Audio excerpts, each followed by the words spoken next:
was actually 9 years ago this week that we took possession of our house. We were a single couple. We weren't concerned about the layout because we weren't looking for anything that was wheelchair accessible at the time. How you doing, Billy? The whole idea of this 400 square foot addition was not for a lovely kitchen, but to make it bigger for their son. The bathroom, the idea was to revamp it for wheelchair accessibility. That's right, we didn't have anything on the main floor. It turns out our contractor didn't have a whole lot of experience. The layout doesn't work for Billy in the chair. We don't have the proper room that Billy's going to need to maneuver, especially by himself as he gets older. You do what you need to do. I found a lot of this frost and whatnot on the wall. Even though it doesn't really look that bad, it's deceiving because we're starting from the basement. It's leaking in 3 different places. Oh, I'm standing in it. Why the hell is water coming back up through this sweeping system? I've never seen anything like this with ductwork. I take it you bought the house like this with the bathroom in this location? Yeah, that was done already. We have water underneath the tub. Not to mention the plumbing over the electrical. Holy crap. I want to lose everything. I want all these walls down. I want all this bathroom completely taken down. Electrical nightmare. I'm taking this panel out. We're going to run everything to the other panel. Now I can take the bathroom, cut a path from the drain on that side right over to this side and bring in a new stack so we don't have all of this running to the ceiling. We want to eliminate this. We have a very big problem here, Mike. Cracking walls, barely 6 months after erection of the building. We can see that they put up the dimpled product. The only problem is they forgot to waterproof the wall. And we have an issue with the corner. Yes. We now have to underpin the foundation. There's other problems, leaking roofs. Oh, there's a leak already. I still cannot understand how You had snow inside the roof. so many things can go wrong at the same time. You couldn't show more done wrong in one area. I've never seen a roof like this in my life. This carries the drywall. So if they didn't put it in anything, these are going to twist. Pull the screws, the drywall falls. We got to drop the ceiling. You're right. I brought in all these people for a small job. Really, it's what I thought. It's not that big. We can fix it. But as we take it down, it's not a little bit of work anymore, is it? We had no idea that it was this bad. Just keep it together. Thanks. Don't worry. It's a matter of time now. 3 weeks, we'll be out of here. But it'll be right, and it will be safe. We're going to fix this. Well, thanks, Mike. Mike Holmes, look at this. Is that garbage or what? Look, you buggers, they haven't vented anything. This is ridiculous. Everything is wrong. I've decided now to gut it. Take it all down. Mike Holmes, I love you. Me too. You want a good job to keep me in shape? I'll be a contractor. Unacceptable.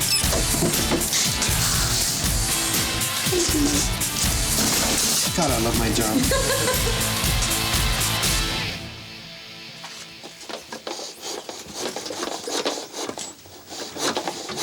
Looks like it's clay. It's not corrugated as the weaving tile here is. Right. I don't believe have a problem here because it's all new. I Right. believe it's existing, and nobody's ever looked at that. For it to weep up through the floor tells me it's not getting out. Not leaving, that's correct. The problem is it appears the water's just sitting. Yeah. No, if it's all on level, which is possible, we're gonna have pockets of this. So far, no blocks. You shouldn't see that, the clay tile, the edge of it. Okay. Just looks like a poor joint, is that what you're saying? It looks like a poor joint. Yeah. Okay. This doesn't look good. The Appears to clay's be broken. I can see gravel You're at 14 feet. from the entry point. Do we see any type of blockage? It doesn't. No blockage yet. At least it's not collapsed. Now, if it's broke there, odds are we could be broken a few different locations, and that's making me nervous. We can go to the extreme of fixing all this foundation, but if it doesn't weep it out, we've got a big problem. To dig all the way around the outside of this house is ludicrous. It's just too much money, so I'm just gonna have to make a call here.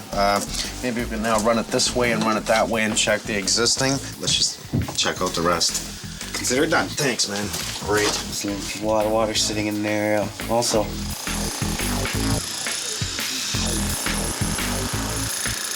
Man, I'm sorry, man. This is a nightmare for you. I know it is. I've cut the floor to this area here because what I envision is taking this area because of the window and turning this into the bathroom. So to me, I can bury a stack in here, pick up everything else off of this. Can we move this?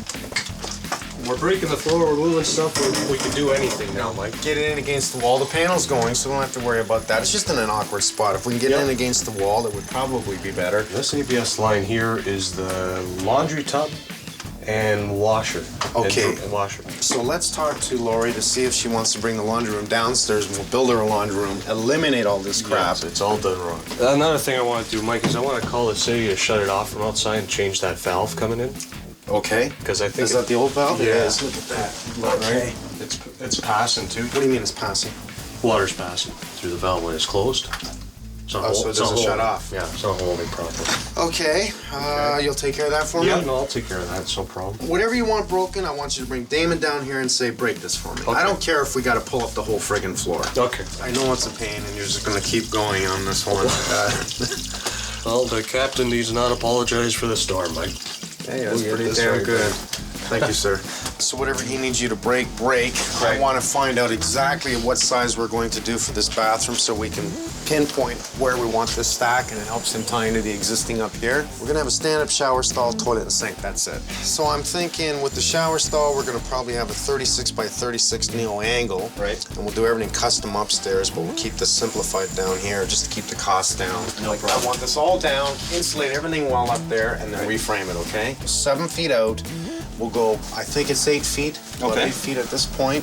So there's a bend right there where it was just taking a bend. You can see that they had just bent the drain as opposed to using a fitting, a 90-degree elbow, because ideally you want it sitting on the footing. And when you use a gentle bend, you're taking that corner and it's not sitting on the footing anymore. It's out in the excavated area, so there's a chance for it to move. But when it's sitting on the footing, it can't drop. So far, this section is the best. Oh, we got to some bigger object blocking entire pipe. Oh, there we go. Look, it's running away. Look at the water running. Something was creating a dam effect in the weeping tile, and pushing the camera through sort of knocked the dam over and let the water drain back out, and that's why we're seeing the water moving in the drain now.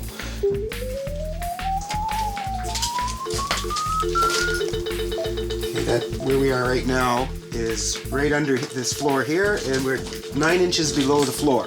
What we're seeing here is a T in the weeping tile. You can see that's a connection coming on and attaching onto the drain. Oh, that's where the water is draining out to, it looks like, going down that drain. So guys, what did we find? What we found on the weeping tile going towards the middle here is that it comes to approximately this point and then goes down the middle of the house. Were you able to follow this down? We were only able to get to this point right here. Okay, And this- there's a T here on that weeping tile. There's a T here. I wonder if that's to do with the furnace. Yeah, no, that shouldn't be tied into weeping, but... No. Okay, Mike, thanks, man. You're welcome, Mike. Again, thank you very much. No problem.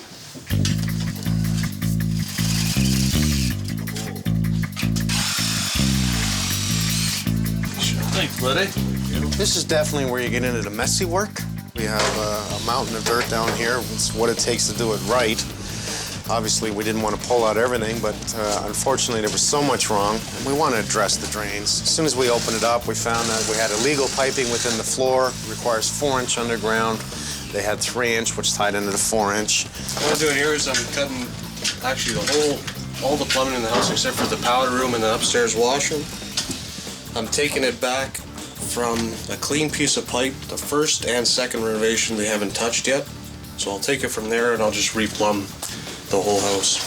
Okay, let's hope and pray that nobody friggin' flushes the toilet. Yeah. Should we really be removing everything in the basement, going new again?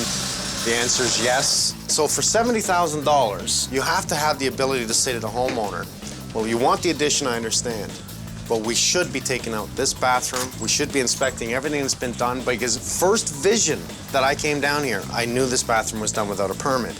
You can't just quote an addition. It's tying in, it's a retrofit. We're tying into existing. What do we have to do to existing to allow the new addition to come in? You're gonna have to take it upon yourself as the homeowner to ask questions. Yes, we're putting on an addition. How does this affect my existing? Does it affect the furnace? Does it affect the plumbing? Does it affect the electrical? These are things you're gonna have to ask. Now, a rule of thumb is to take your estimate on construction and add 15% for extras, for unknowns. So if you only have the 70, obviously you're gonna have to cut down on the new that you want to put in and allow a little more for things just like this. So it has to be discussed from the beginning. There's 2 cents. Oh, what I might pay for the day. It's a good thing that we came in and we were able to bring in a lot of people that would donate their time, services, as well as some material to help this family out. What would this cost to rip this all out And do all this, you're talking $20,000 to pull down the bathroom, cut open the floor, reroute everything, and then finish it. This is why it's very wise to educate yourself as to what you need. Otherwise, you're gonna have this and a world of hell to follow. What the hell? That's not even attached to the wall. Well, now I've got to call the local utility in to have the power turned off because I'm not dumb enough to try to put 4 screws in while it's live. And one thing I checked on, Rob, was it's shingles. You see the pitch of this? I can reach right in there, Rob. This should be wrapped up and over. Oh, yeah. The shovel falls are snowing. Good call pulling the sheeting.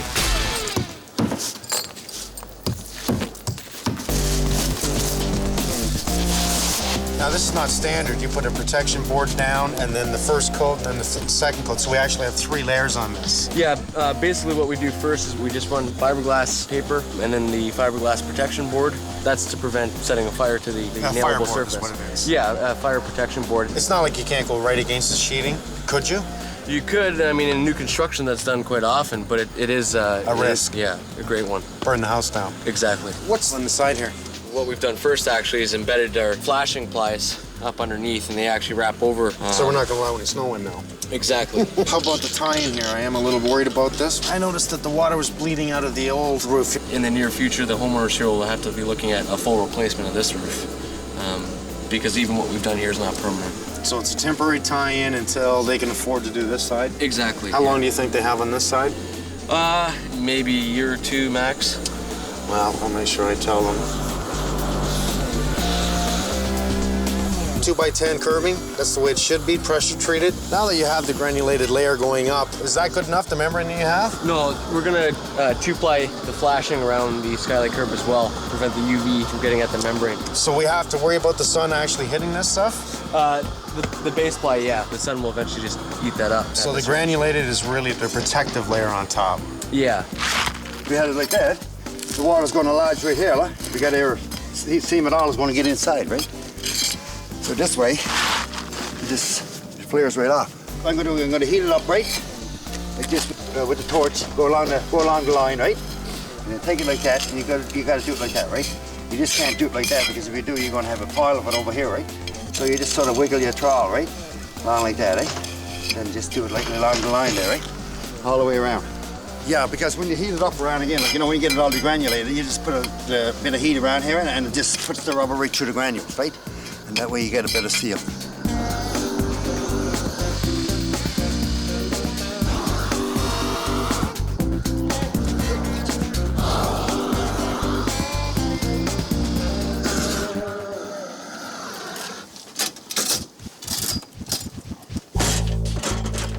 So we'll go do some amp checks and disconnect the service in the junction box.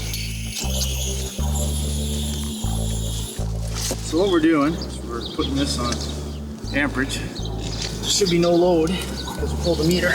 Because it's an old hydro system, it's not marked. So we're taking one leg off because we got 0 amps on it. And my partner's gonna go over to the meter base and make sure that one leg is off. Yeah, one's off. Okay, so we got the right service. So now it's totally disconnected. Check here, 0 volts. 0, 0, 0. So we're safe? Yeah. Excellent. I thank you. We'll get this done as quick as possible and we'll turn it back on. Yep. Thank you very much. Oh, you're welcome. Tap guns here. Hey, look at that. It's only going to go in so much and then it doesn't even hold it. That's why we're seeing so much flexibility here, because there's no thread holding it. The threads only go halfway up the screw. Not things to use here. That's your noggin.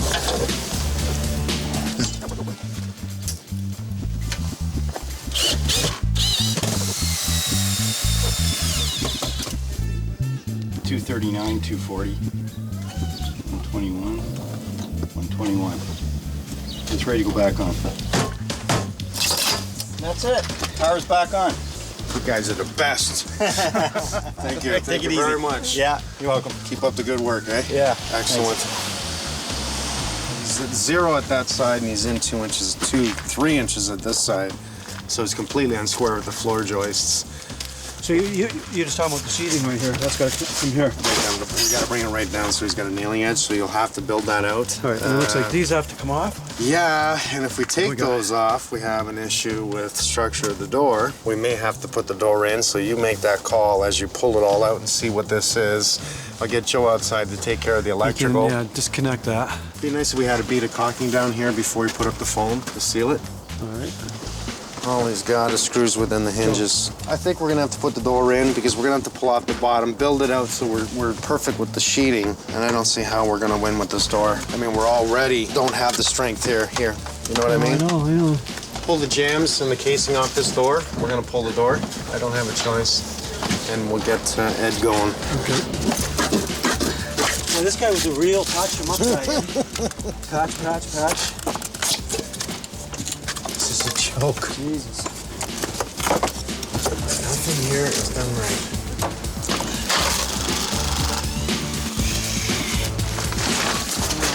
You know what he's done? He's done another build-up, Sean. You can see coming down here. Well, I guess he figured he wasn't going to put any screws in his jam, so he might as well load it up with the caulking, eh? Yeah, caulks are from the inside, but not the outside. Yeah. Well, we can always slip in plywood there and build that out. I've never seen a door hung so poorly in my life. I can tell you I haven't.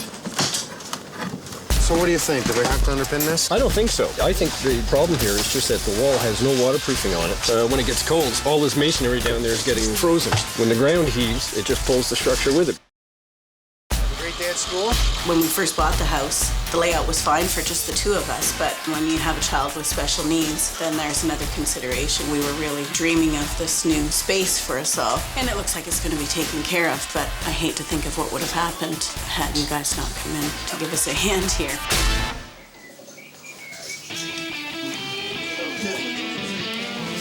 James, you ready to drywall, sir? Yes, we are. Actually, what I want to do is I want to build a bulkhead around the room and take the pot lights and put in the bulkhead, and then we'll do a nice center light, put the ceiling fan over the table. Are you just working out the material list? Yeah, I was working that out with Sean. I think we got everything we're going to need. We're going to map it out because we don't know exactly where all our pots are going to be, so we can situate our butt joints away from that. Okay. So let's take a line right around the room, 16 inches off the wall, and let's use a razor knife, cut it. Let's not cut the vapor barrier. We'll get that drywall and pop it down. We'll cut the vapor barrier just this way so we can tape it well and pull all the insulation, get new rafters in here, and build this bulkhead today. Hopefully, you know, we have no problems. We get everything back, all the electrical, and James can drywall it all. None of these ceiling rafters are at all square to the kitchen addition. I can work with it here. Here's where we're gonna remove them because they've tipped over on the edges on the other side, and we will replace them. Nothing but a pain. See down at the other end, they got them sitting flush, and by the time he gets down to here, his rafters are on the cross. He dropped them to compensate. That's why he's dropped it to compensate. That's how the whole addition's been built that way. From the ground up. The minute they laid the shovel in this ground, they were wrong. He did this all by eye. Sure you don't want to just tear this whole house down? It's too late now. We already put on a new roof. Let's clean it up and we'll take a second look at this. Well, if I'm on an inch on 4 feet and this is 20 feet, that means it's out a lot. You know what this means, eh? More work. All the ceiling rafters are coming out now. Well, I kind of figured that. Cut the corners. Take it down, please. We purposely pulled down the drywall so we could straighten the rafters at this end. Everything that tied into the LVL beam has warped over on that side because it wasn't tied into rafters, which is your roof rafters. We want to see our ceiling joists tie into it so they don't warp, which is what they've done. The whole ceiling's unlevel both ways, this way and this way. So my dilemma is, do I just put in new rafters here and then re-drywall over it? I can't. I'm thinking about dropping it. Adding more insulation, taking out all the pot lights so we have no heat loss whatsoever, building that bulkhead around the room, maybe doing a double drywall. This way we don't lose anything. What we do is we put up our vapor barrier, we put up drywall, build all our bulkheads to drop it all down and put our lights within that zone. Now we have no heat loss whatsoever. Hell, I'm this far. What's it gonna take to do other things? So let's just get right on it, pull out the rafters that are twisted, go new. See, that's what I wanna see right there. See how it's tied into that rafter? Everyone that's not is, you can see it. Look how bad this one is. Yeah. Let's try and true things up if we can, get a level up there, true edge. I'm gonna accept the slight unlevelness because we'll level the bulkhead, but let's go for trueness. So if we've gotta take some out, let's take them out. You're gonna accept unlevelness. From the mighty Mike Holmes. Sometimes we have to go with it. John, I've never seen anything like this. I think like a first-year apprentice could have did just as good a job as whoever did this job. Hell of a lot of work just to fix. What we have is the ceiling coming into the beam in the center, unlevel into it, and unlevel this way. I'm limited to how I can correct this, so I'm looking for trueness, square, and it'll solve all our problems. We'll be properly insulated, better lighting. As we replaced them, we made sure we tie them into the rafters and screw in. The ones that were not were the ones that actually tipped over and started pulling the screws out of the drywall. Does not work. Benji had a good idea. He said, let's just drop the whole ceiling, tie it into existing, and we can get it perfectly level. I agree. Problem is we have a nice high ceiling here. So to drop the ceiling sort of defeats the purpose of having a high ceiling in the first place. So with illusions that we can create, which is the bulkhead, and will be level perfect all the way around, it will hide that it is unlevel, but we're looking for trueness here. Unless I just take the whole thing off and do it again. But how far have we gone on this one? Extremely far. So sometimes I have to bend a bit. I hate it, but as long as I can create it to look right, then I'm happy. 7, 8 days, and we've done a lot of work. We're trying to take care of structure, electrical, plumbing, and then start finishing. As well as we gotta give them a kitchen to use because they're home. They can't use the fridge, they can't use the stove. We gotta plastic it all up to keep the insulation and all the dirt in the air from getting to the kids. It hasn't been easy, but a little bit longer, we'll be done, and their lives are back to normal. Okay, Jack, mainly what I'm looking for here is to run everything properly. Okay. So we've got to get the 2 for the basement down there. We're going to have to now put heat in that bathroom. There's a washroom here. No, that's going to be the washroom. So We've moved it from here over there. Okay, so 1 heat run for the washroom. We'll cut in off the main trunk. Eliminate this, run separate heat runs to the back room instead of teeing off here. Now, I'd like you to go through the floor joists. Okay. So whatever direction you need is to say, okay, I need this opened up. All right. Just mark it with an X and I'll have a guy on it right away. Okay. We're going to restructure this wall with a 2x6 wall to pick up the floor load. So we're going 2x6 right across. Straight across. So you're better to come straight through here. So we'll just have 1 angle boot and straight across, so there's no 90s. Which is better for us. Which is excellent. That's what, 1, 2, 3, 4, 5 holes. Shouldn't take long, maybe a day. Okay, we'll start right now. We're gonna work our way back. Kid stuff? Yeah, no problem. That's why you're here. Thanks, Thank you. Thank you.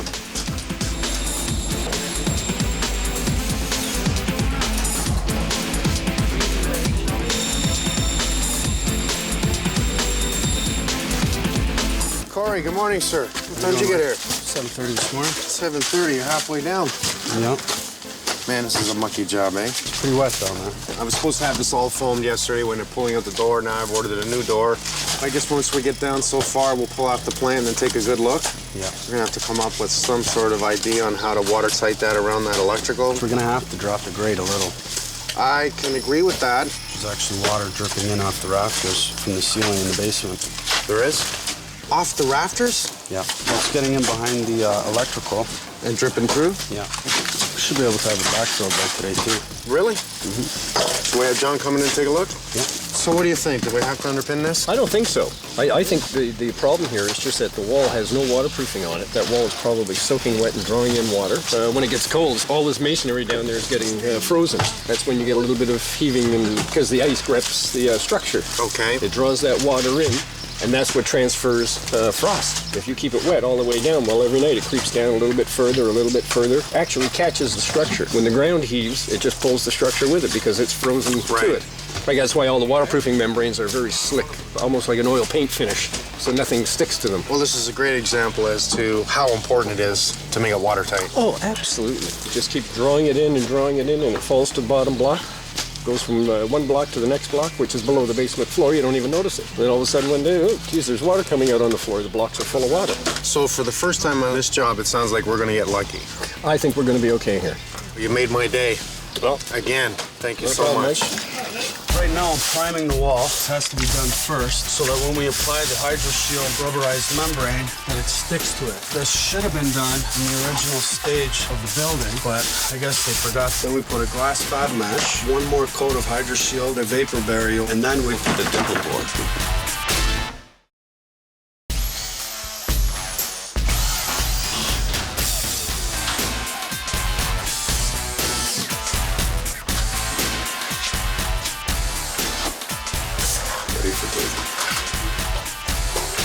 Okay, now we got our line starting to run in. We're almost halfway done.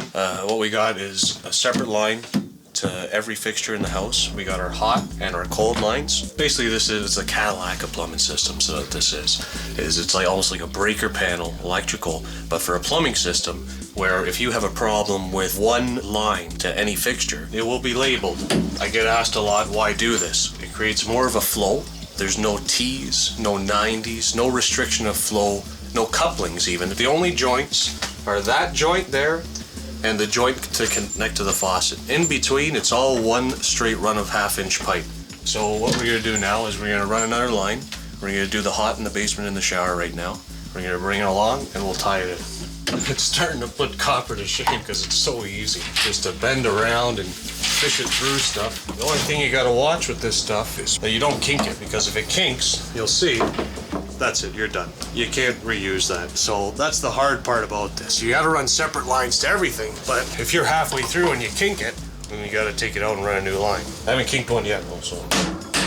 I'm sure if you look down all these lines, it gets pretty confusing. I'm confused myself at times, but every line that I run, I connect, and then I write it on there what it is, or else if you got 3 or 4 lines ahead of yourself, you'll be lost. This is a very expensive system to do. Lots of pipe, very time consuming. I mean, this is what they do in, 7,000, 8,000 square foot houses. Is it overkill for this house? Yeah, it is overkill for this house, but you know what? These people deserve everything.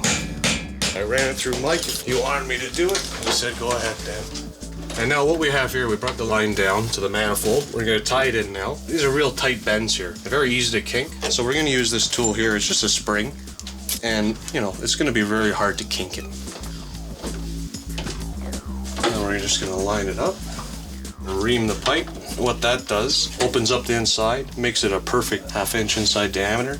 So it slides on here easier and you don't have any burrs. So we line it up, get our crimping tool. It's set. When it presses down, it compresses not to crush anything, but at the same time to compress this aluminum O-ring onto the pipe. Now it's compressed and I can pull as hard as I want. It will never come out. Now I'm gonna write exactly what that one is, which is the shower basement. And we go on to our next line.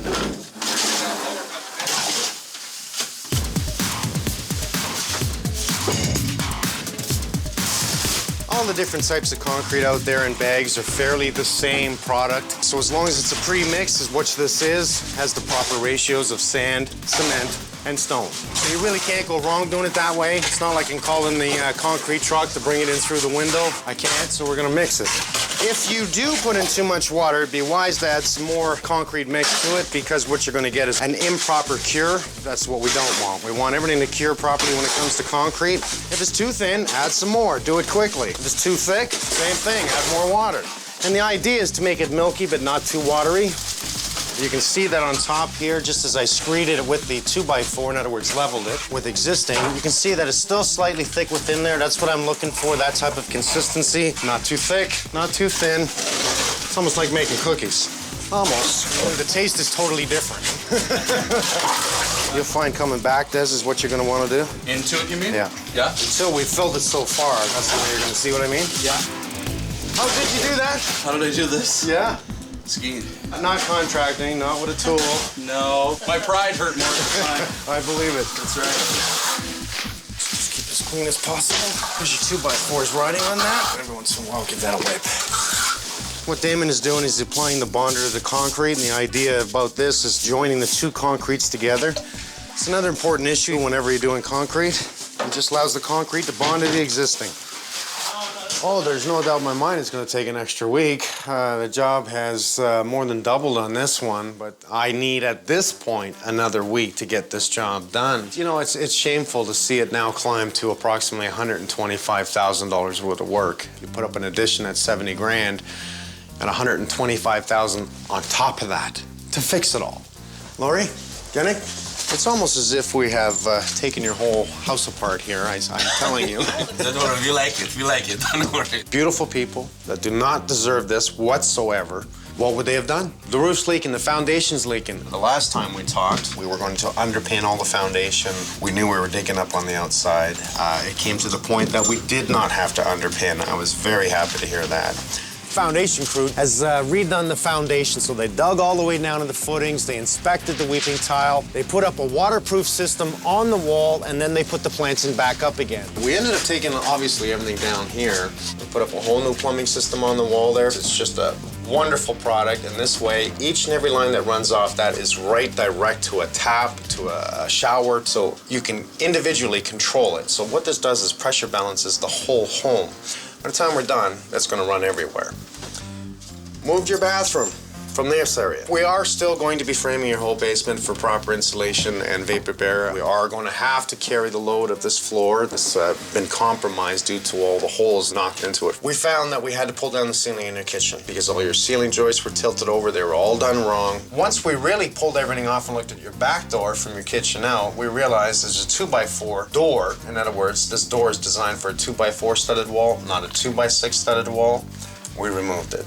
We got you a 2x6 door, a brand new door, so we'll be installing that for you. We are now, instead of using siding, we are going to use foam and stucco on the outside of your house. We're trying to solve the problems of the foundation being lower than the grade in the backyard. I never expected it to be so bad, you know. Some people might do better job than the others, yeah, and you might sometimes put up with a somewhat lesser degree of quality, but I never expected we ended up this way, no. By the end of this, you're going to be smiling. I'm going to need another week with a lot more manpower, and we're going to make it right for you, and your lives will be back to normal, and Gracie and all the other kids are going to have a lot of fun here. Well, thanks so much. This is the old foundation, and there was no steel lintel in here, so now we got a lintel on this side and a lintel on this side. If this concrete cracks, this is going to take the load. This won't come down on your head. A1.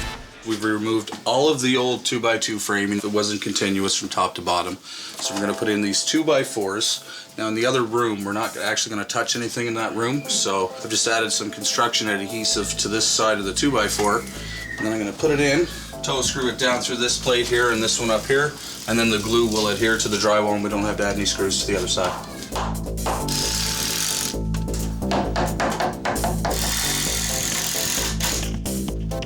The original door was made for a 2x4 studded wall, and we have a 2x6 studded wall. We're putting foam on the outside. So this is designed for a 2x6 studded wall. It is actually 8 inches deep. So with our drywall finishing board on the outside and foam, everything comes to the outside jamb, and that's exactly what we want here. So we're just going to slip this one right in place. We'll shim it, get the door handles in, the hardware, and we are ready to go. Okay, here, got lots of room. Now, if you notice, I'm keeping the screws in place at this point because this keeps the door square and true. Yeah, that looks good. Yeah, it does. So we'll just slip some shims in right now. Okay, that's good. Keep coming. Yeah. Okay, let's take the level of that jamb here. Okay, go out on the top. A little more. Whoa.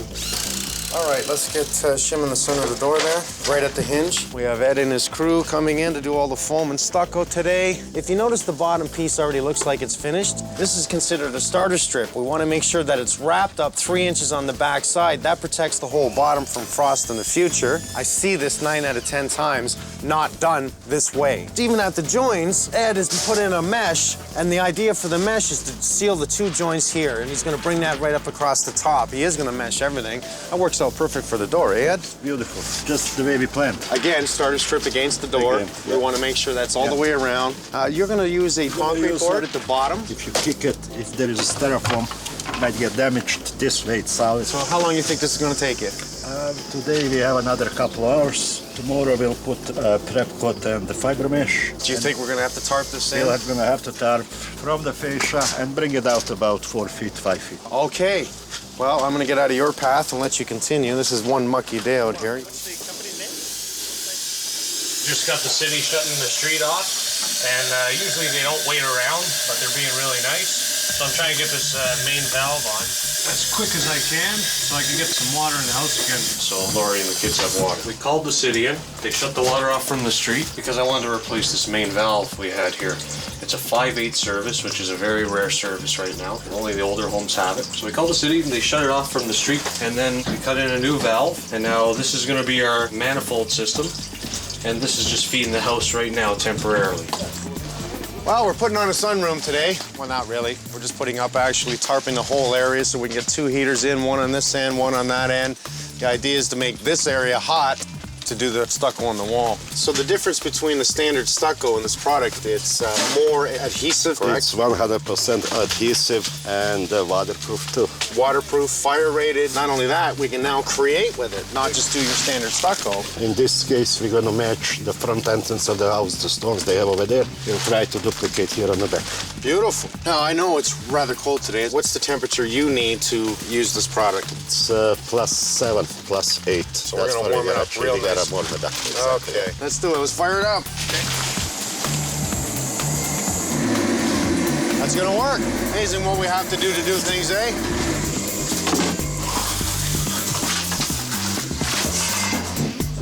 The guys have been working like crazy to get this bathroom drywalled, have the concrete board up in the shower stall. So object today is to get all the Dieter down on the floor, the curdy within the shower stall, the watertight system that I want, and we're going to actually make this floor watertight. So if they ever flood this, it's not going to be a problem other than it running out the doors. So we have to think of this because Billy's sitting in here in his wheelchair and the shower head and the wand, we're going to get water on the floor and then pulling him out, it's going to drip off his chair. So it's make it watertight.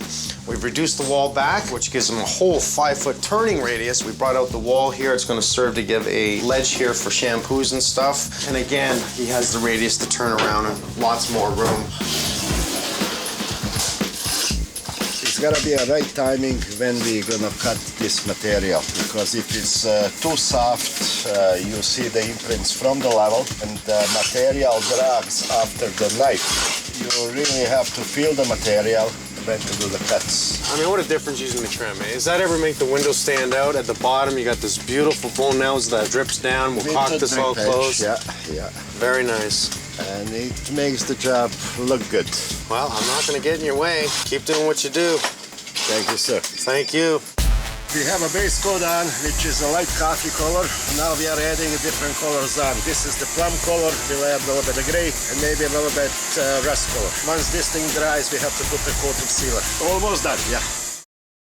The first coat is the primer coat, and the second coat is a stucco paint. Once we are finished, a bit of caulking, it's going to go around the door so that any moisture doesn't go in. In the grout line, it's outside paint, and still we're going to seal on top. It's going to be a light gray to match the grout lines on the front of the house that they have a real stone. Winter's back, Mike. Back. You should have brought my skidoo in. Okay, so we're gonna go underneath it because we have the room. Yeah. And just make sure, please, that we get all this completely sealed in across here around the door. We'll get that all caulked up around the door. He's already got the soffit going on the other side? Yeah, they're putting it in. Once we get the soffit up and the fascia, we'll start on the siding here, and we'll hang the trough.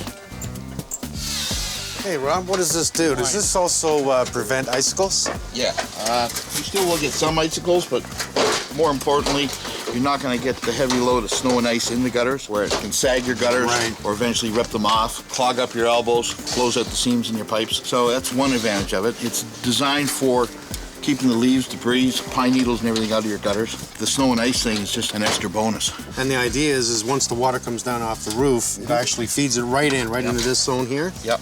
Works the principle of surface tension.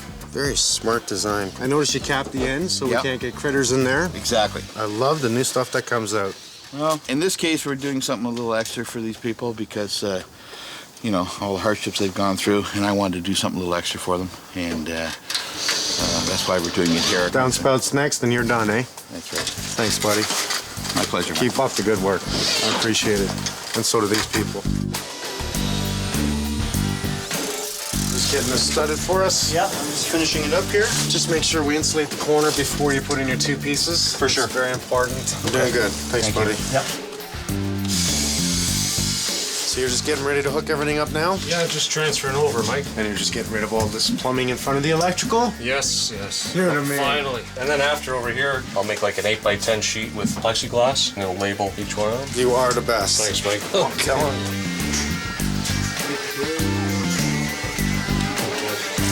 I love the way we're adding color. Let's tone down the floor and more white, less color in the top area. So go ahead, team. You're doing good. Thank you.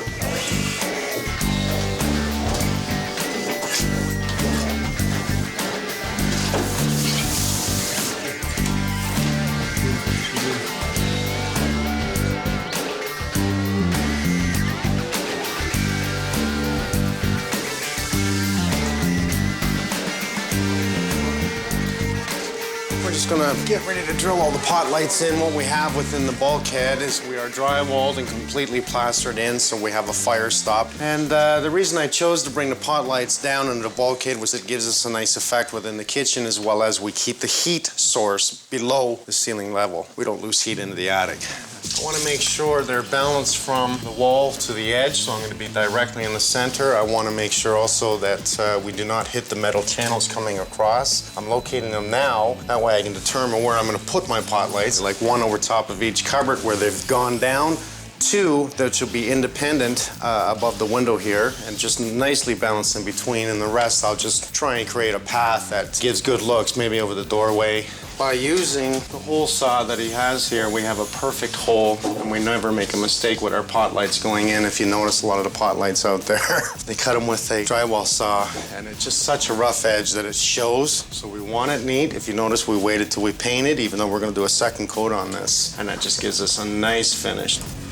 You're allowed to have 12 items on a circuit, meaning anywhere from a switch to a plug. Can't exceed 12. This is a line voltage pot light that we're putting up. Same thing, if it was low voltage pot lighting, it's still considered as one item. So even though it says low voltage, so you can exceed the 12. This pot light here that we're putting up, you can see here, this black cylinder thing here, it's a safety device. If the pot light heats up, that will shut it down. It'll help reduce the risk of a fire, and the other ones will still be working. When this goes up, you're gonna see this part here of the can here on the drywall. And these two clips that are here is basically what holds the pot light up. So you basically, the drywall's gonna be in between here. What a lot of people don't realize when you're putting in these pot lights, these clips that I'm just tightening up right now, a lot of people like to ream them tight. And what would happen is those clips are gonna break. So all you need to do is just snug them up. And as you can see, it doesn't go anywhere. And that's the pot light. Okay, Joe, I've marked off the rest of them, so we have 1, 2, 3, 4, 5, 6, 7, 8, 9, 10. Okay, thank you. I'm gonna go check on the guys downstairs. Lori, Jenny, it's time. So we're getting to play here, eh? Now this is interesting. We took out the old mural that was on the wall, and then I brought in guys to actually create a mural. So bit by bit, we're gonna see this appear. We're just finishing up the installation of our portable ceiling lift system. This system will pretty well get you anywhere you want to go, and there's no strain on the mother.